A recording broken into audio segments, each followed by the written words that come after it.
Mount Sinai.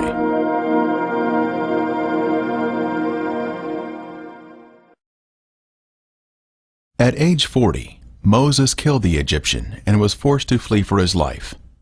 Moses fled from the face of Pharaoh and dwelt in the land of Midian.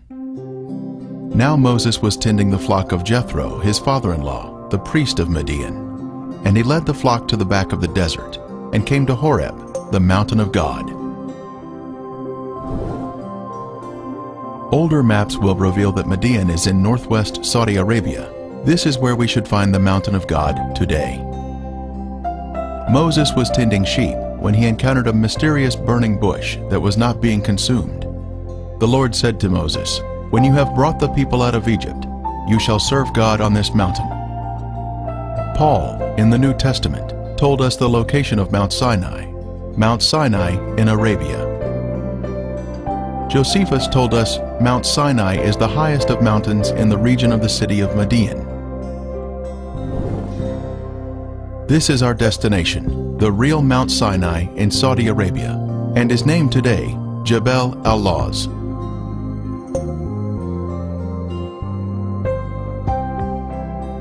Herschel Shanks, editor of the Biblical Archaeology Review, stated, "Jebel al-Lawz is the most likely site for Mount Sinai." From the Saudi shore at the Gulf of Aqaba, we first inspect the remains of the pillar that once had Hebrew inscriptions on it, but was removed by the Saudis after Ron Wyatt showed it to the authorities. Today, a Red Sea coastal survey plate marks the location of the column. Our first destination is Elim, where the children of Israel would find water to drink.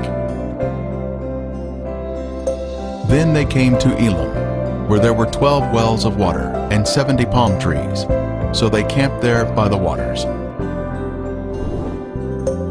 Using Google Earth, we are able to zoom in to the location of Elim. It stands out with all the green palm trees grouped together in the canyon or wadi.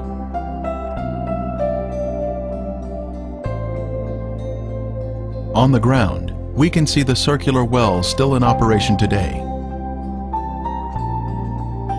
Of course, there are more than 70 palm trees here today, but amazingly, 12 wells are still here at Elim.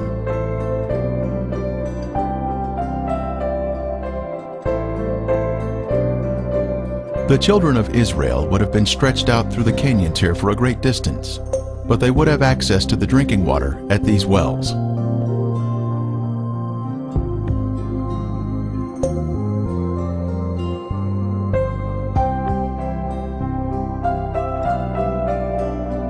And they journeyed from Elim, and all the congregation of the children of Israel came to the wilderness of Sin, which is between Elim and Sinai. Next, the children of Israel traveled through the wilderness of Sin and murmured against Moses. The Lord lovingly provided them with manna every day, except the Sabbath.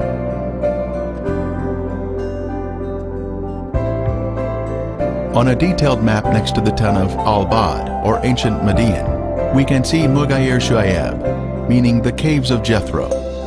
Here we see the name Jethro listed on the map.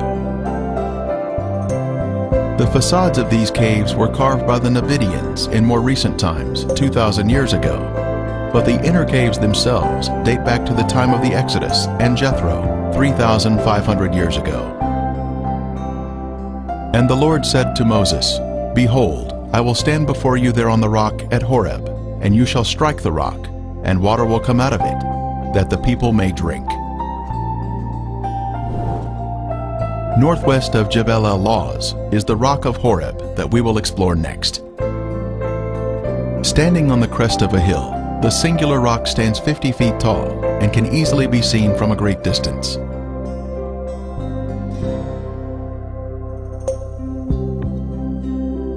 As the people complained once again, asking for water, the Lord heard their cries, and he commanded Moses to strike the rock. Then water gushed out in abundance. The rock was split down the middle, from top to bottom by the hand of God.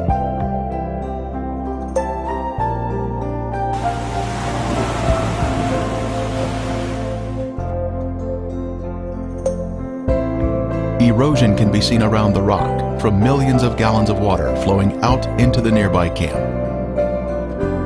He opened the rock and water flowed out.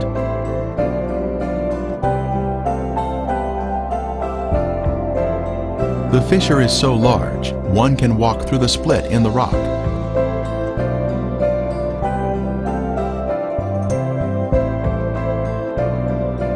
The rocks below show clear signs of water erosion.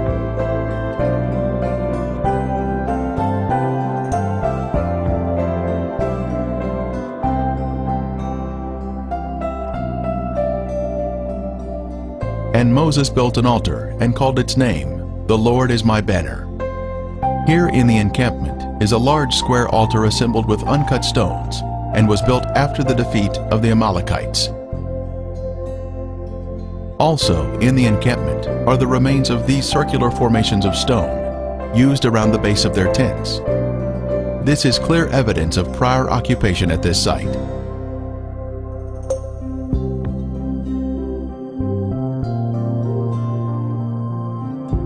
Our next destination is Jebel al-Lawz, or Mount Sinai, the mountain of God. As we pan across the mountains, we see the peak of Mount Sinai that was burned by the presence of God.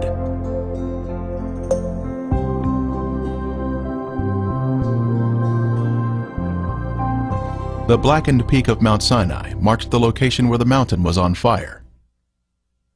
Mount Sinai was completely in smoke because the Lord descended upon it in fire. Its smoke ascended like the smoke of a furnace, and the whole mountain quaked greatly. To the right of the peak is the location of Elijah's cave.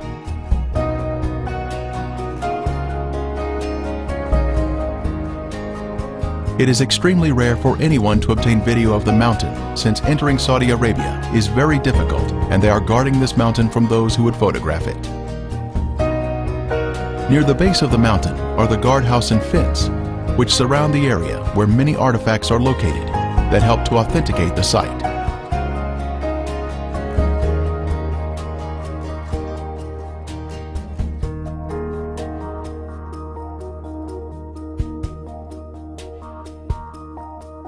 This Saudi sign states, "Archaeological area, warning, unlawful to trespass. Violators are subject to penalties passed by royal decree." Using Google Earth, one can zoom in and see the guardhouse and fence, which are next to the sign.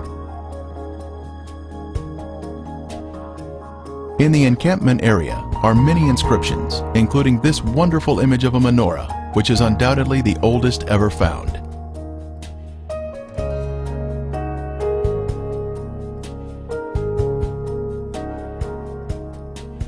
Also found in the encampment was this broken millstone that would have ground up the manna that was collected.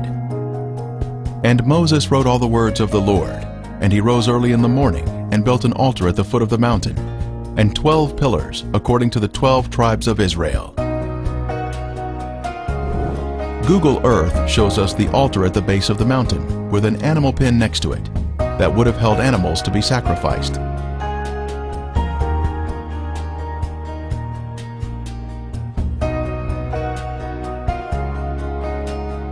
Here we can see an entrance into the animal pen. The remains of pillars are in this area also.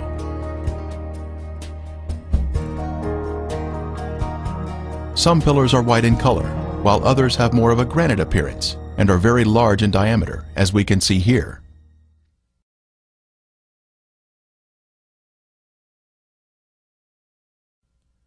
From this same area, one can look upward and see the burned and blackened peak. The rock has literally been burned from the intense heat.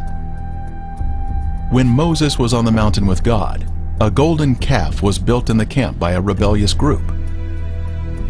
As Moses was descending the mountain, he saw the people dancing around the golden calf. Here we can see the encampment from the mountain and the location of the altar for the golden calf.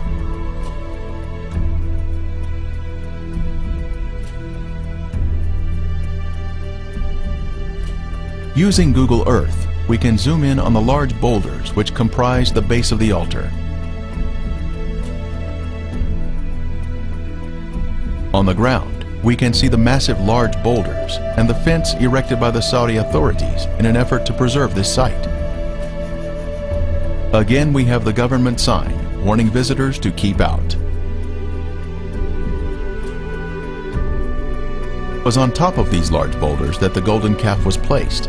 11 of the 12 tribes, save the tribe of Levi, danced around the golden calf in rebellion to God.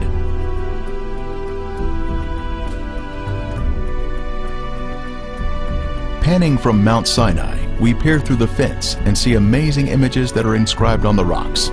Egyptian-style figures of the Egyptian god Hathor have been placed here like graffiti.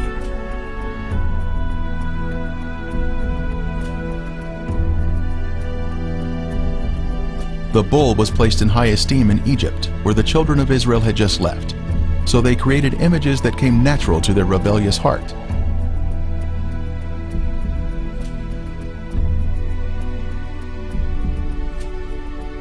These images were inscribed here because the golden calf was resting here at the time. These inscriptions are unique to Saudi Arabia, according to a Saudi archaeologist.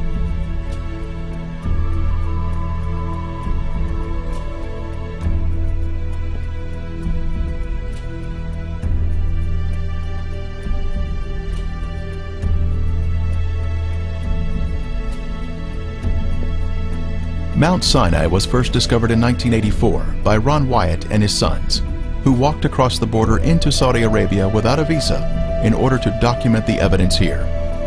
After seeing the mountain, he and his sons were captured and were accused of espionage.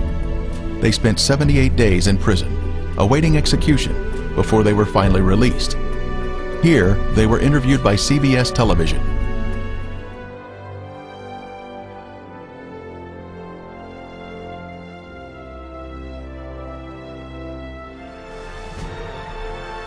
Jesus is the Lamb of God, the sacrifice offered up under the new covenant to atone for our sins.